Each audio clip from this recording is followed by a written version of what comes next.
balik lagi bersama saya Nisha. Di video kali ini di bab 7 kita akan membahas mengenai login to Linux. Nah, tapi sebelum kita masuk ke materinya, kalian jangan lupa like, comment, and subscribe video saya.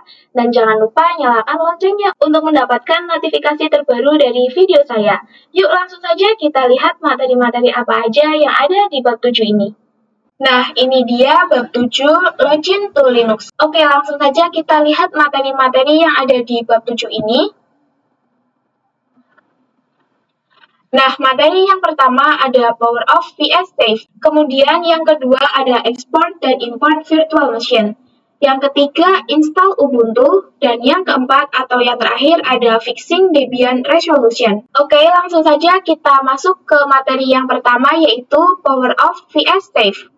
Oke, pada materi yang pertama ini, jika kita close atau kita mematikan server pada virtual mesinnya, itu dia terdapat beberapa pilihan. Yang pertama ada Save the Machine State, kemudian ada Power of the Machine. Nah, jadi apa sih perbedaan dari Save dan Power of the Machine? Jika Power of the Machine, dia akan mematikan server yang kita punya, atau dia nantinya akan langsung mati. Tetapi jika Save the Machine, dia hanya meng-sleep si servernya. Cuman ketika kita nyalain lagi atau kita running lagi servernya, dia akan ada pada tampilan yang sama atau tampilan yang sebelumnya.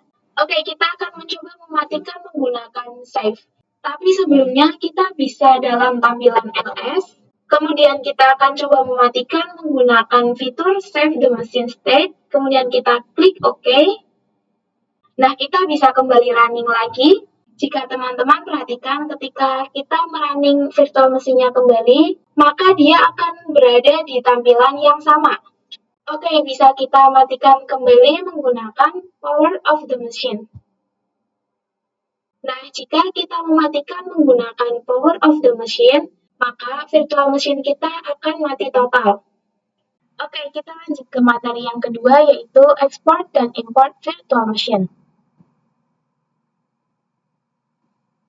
Jadi, pada virtual machine VirtualBox kita atau hypervisor lainnya, itu kita bisa melakukan export dan import file virtual machine kita. Sehingga nantinya file tersebut akan menjadi file.ova, di mana nanti hasil export akan bisa kita import atau kita letakkan pada VirtualBox atau software virtual machine lainnya. Nah, jadi ketika kita melakukan export file.ova, nantinya dia akan bisa diimport pada device lainnya seperti laptop atau komputer. Dan juga dia bisa diimport melalui hypervisor lainnya seperti VMware Workstation. Oke, kita bisa langsung saja buka VirtualBox-nya. Kemudian kita klik kanan pada virtual mesinnya.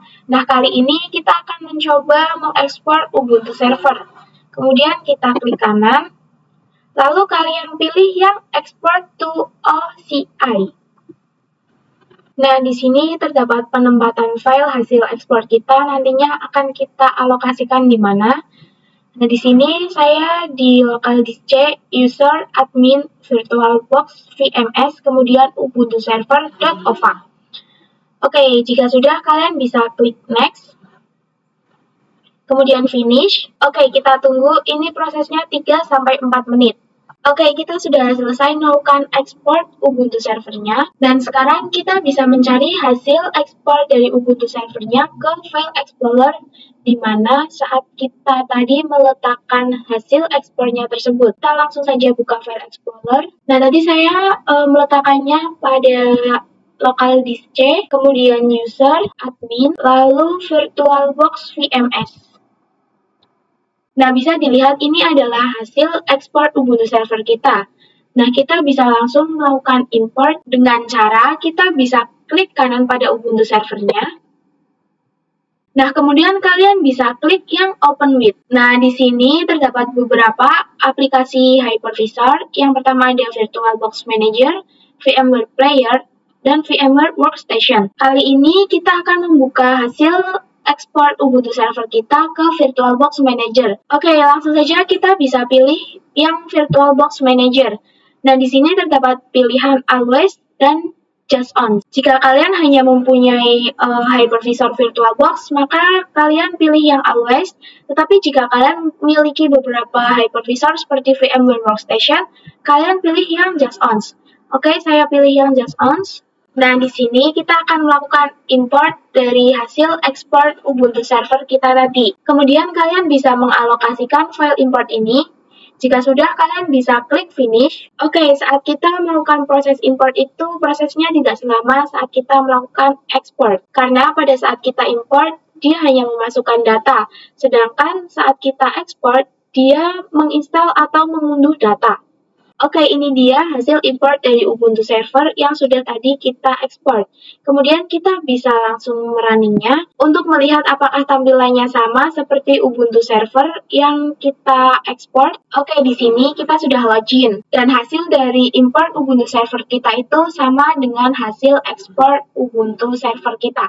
Lanjut, kita masuk ke materi yang ketiga, yaitu login to Debian. Oke, kalian bisa langsung buka VirtualBox-nya. Nah, saya sarankan kita melakukan login ke Debian server terlebih dahulu, karena pada Debian server tersendiri itu, dia nanti akan menampilkan GUI atau Debian environment.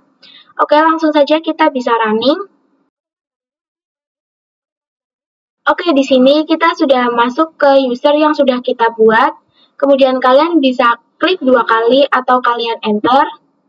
Sebelumnya, saat kita melakukan proses install pada Debian server ini, kita memasukkan 2 password yang berbeda, yaitu password root dan juga password username pada Debian ini. Jadi yang dimasukkan password pada user ini tuh password dari Debian servernya. Oke, kita bisa langsung masukkan passwordnya. Mungkin bagi teman-teman untuk desktopnya ini terlalu kecil. Nah, kita bisa memperbesarkannya dengan cara klik kanan pada desktop, kemudian pilih pengaturan tampilan. Nah, lalu kalian bisa pilih resolusi. Oke, pada Debian ini terdapat banyak resolusi. Nah, kalian tinggal pilih mau resolusi yang mana. Di sini saya mau menggunakan resolusi yang 16:10. Oke, jika sudah, kalian bisa klik terapkan, lalu simpan perubahan. Kemudian, jika kalian ingin melihat aplikasi apa saja yang ada pada Linux Debian ini, kalian bisa klik aktivitas, lalu kalian bisa klik pada button yang tampilkan aplikasi ini. Nah, nanti dia akan terdapat aplikasi-aplikasi yang berada di Linux Debian ini. Lebih mudahnya, jika kalian ingin mencari aplikasi, kalian bisa langsung saja ketik untuk mencari aplikasi yang ingin kalian buka. Di sini saya akan mencoba mencari aplikasi terminal. Mungkin pada video selanjutnya kita akan mencoba mempraktekkan perintah-perintah dasar Linux itu pada terminal. Oke, kita masuk ke materi yang terakhir, yaitu Fixing Debian Resolution. Kalian bisa langsung buka VirtualBox-nya, kemudian kalian bisa langsung merunning Debian servernya. Oke, pada pembahasan yang terakhir ini atau materi yang terakhir ini, kita akan memperbaiki resolusi pada Debian kita. Nah, sekarang pada Debian kita itu terdapat bar untuk men-scroll seperti ini. Nah, jadi kita tidak bisa melihat full screen pada Debian kita. Nah, caranya agar kita tidak meng-scroll seperti ini, kalian bisa klik View, kemudian Full Screen Mode, kemudian kalian pilih Switch. Oke, jadi di sini sudah tidak ada lagi bar untuk meng-scroll ke atas maupun ke bawah. Kemudian cara untuk keluar dari full screen-nya, kalian bisa klik pada bagian garis putih yang di bawah ini. Kemudian kalian pilih yang gambar minimize ini atau gambar yang biru ini. Nah, yang ini. Kemudian kalian klik. Nah, jadi kita sudah keluar pada full screen mode. Oke, mungkin itu saja pembahasan dari Fixing Debian Resolution. Nah, itu dia penjelasan mengenai materi di bab 7 ini. Semoga bermanfaat. Jangan lupa komen, like, share, serta subscribe videonya. Dan jangan lupa untuk nyalakan loncengnya agar mendapatkan notifikasi terbaru dari video saya. Terima kasih dan sampai jumpa di video selanjutnya. Dadah!